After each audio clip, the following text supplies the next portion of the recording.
Good afternoon. My name is Brett Freidkes, and I'm a doctoral candidate at the University of Florida, majoring in mechanical engineering, working under Dr. Mark Sheplak. Today, I'll be discussing a MEMS-based dual-axis capacitive wall shear stress sensor. I'll begin my talk by introducing the concept of wall shear stress. What is it, and why do we care? I will then dive into the basics of how a sensor works, and then discuss some modeling techniques we use to design and optimize the device. So what is wall shear stress? Imagine that we have a boundary that is stationary, and far from the boundary, a fluid is moving to the right at a velocity of u0. If we progress closer and closer towards the wall, we will see that the velocity of the fluid has to decrease and meet the velocity of the wall. So for this example, the fluid particles that are in direct contact with the boundary will have a velocity of 0 since the boundary is not moving. This is due to a phenomenon known as the no-slip boundary condition. And what this does in response is generate a tangential stress on the surface of the wall. This stress is what we label wall shear stress. Now, the magnitude and the behavior of the wall shear stress depends on the viscosity of the fluid. So if you're looking at air versus water, the response will change. And it also depends on the shape of the boundary layer, which we have highlighted in red here. The boundary layer is the region in the flow where the wall's presence has an impact on the velocity field. So very far from the wall, the flow is moving to the right at u0. It doesn't even realize that the boundary is there. But as you move closer and closer, once you enter this red region, the velocity of the flow ends up being impacted by the wall. That is what is known as the boundary layer, and the shape of that velocity profile dictates the value of wall shear stress. Now, the question is, why do we care? Why do we want to measure it? Well, first off, if we're able to accurately measure wall shear stress, we can provide a lot of information on interesting fluid phenomena, from complex flow fields to wall-bounded turbulence. Knowing that information can lead to optimizing vehicle design and performance. So if we wanted to measure wall shear stress in an aircraft environment or a car or underwater with submarines, if we have a better idea of the fluid mechanics that are occurring, we can utilize that information to improve vehicle performance. And then additionally, if we're able to measure wall shear stress in real time, we can utilize those values in feedback control applications in order to minimize drag on aircrafts, for example, which can help minimize fuel consumption and emissions. So now that we know what wall shear stress is, and we know why we want to measure it, how do we actually measure it? And how does the sensor work? So in the top left of this slide, we have the same fluid environment as before. We have some flow that's moving to the right, and we have this velocity profile that exists because of the wall's presence and the viscosity of the fluid. And what we want to do is better understand the interaction between the fluid and the wall. So what we're going to end up doing is inserting a sensor so that it is flush with the wall. And as the fluid travels over the sensor is going to respond in some way, generate an electrical output in response, and that electrical signal is directly related to the wall shear stress that caused that change in the sensor's behavior. So if we were to look down on the sensor from above, if we're up here looking down, we will see a general schematic similar to this.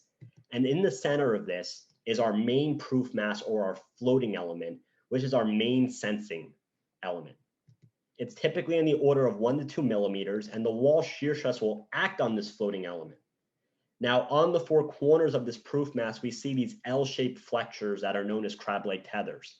These are what allow the floating element to deflect due to the input wall shear stress acting on its surface. So for example, the vertical members are what we call X direction tethers.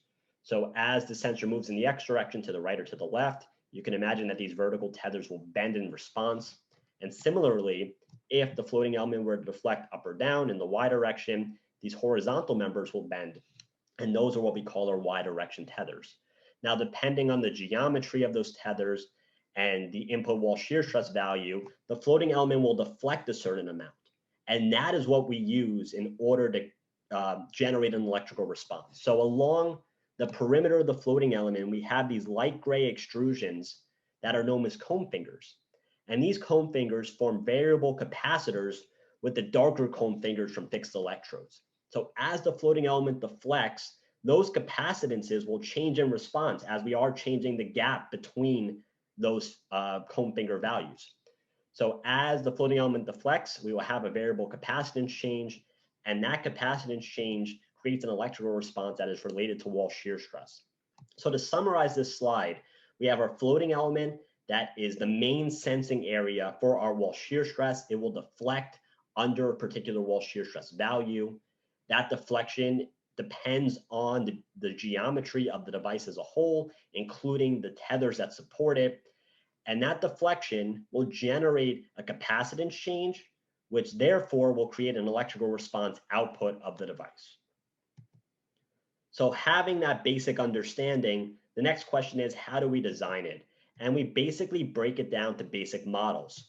So if we were to look at the mechanical domain, we might want to model one of those tethers. So here is one of those L-shaped flexors that I mentioned.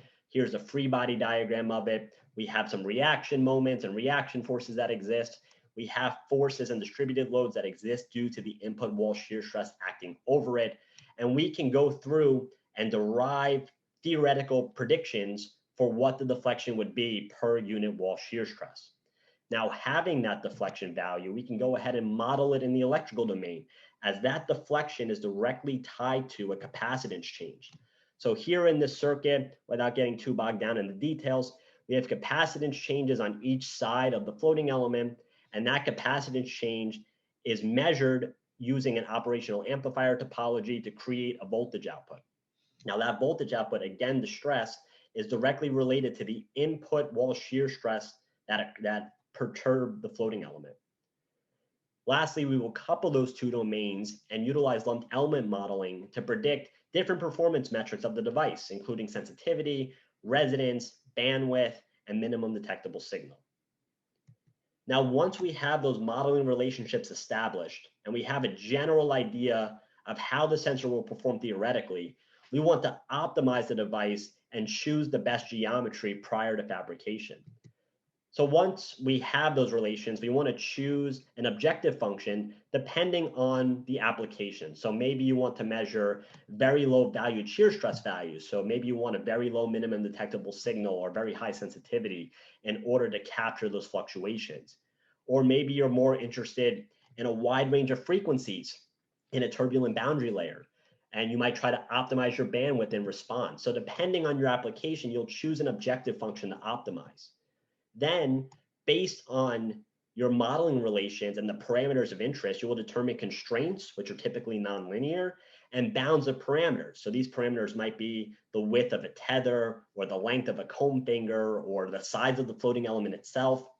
And we will generate constraints for those parameters and also the bounds of each.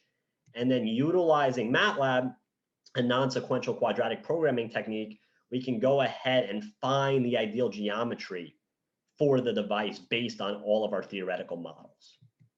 So to summarize, this talk began with introducing the general concept of wall shear stress and how measuring it can provide a lot of information to fluid mechanic researchers in the field of vehicle design and optimization. Then we talked about the basics of our dual axis capacitive wall shear stress sensor, where we have a floating element that deflects in response to wall shear stress. That floating element deflection is measured via a capacitance change that generates an electrical response. And then that electrical response is directly related to the input wall shear stress that acted on the floating element to begin with.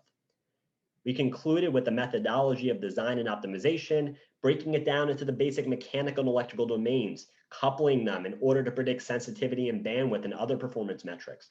And once we go ahead and optimize in MATLAB and generating an ideal geometry or an ideal list of parameters, we will go ahead and actually fabricate the device in a clean room environment on the wafer level. We will then package the device on the die level here. So here in this picture is one of our completed dies in our stainless steel tubings that we use in wind tunnel environments. Once it is packaged, we will calibrate it both AC and DC. And then once calibrated, we'll go ahead and actually test in different flow environments. And that will allow us to obtain the information that we need on wall shear stress. That concludes my talk. If you have any more questions, please feel free to email me. I would love to hear from you. And thank you so much for your time. Have a good day.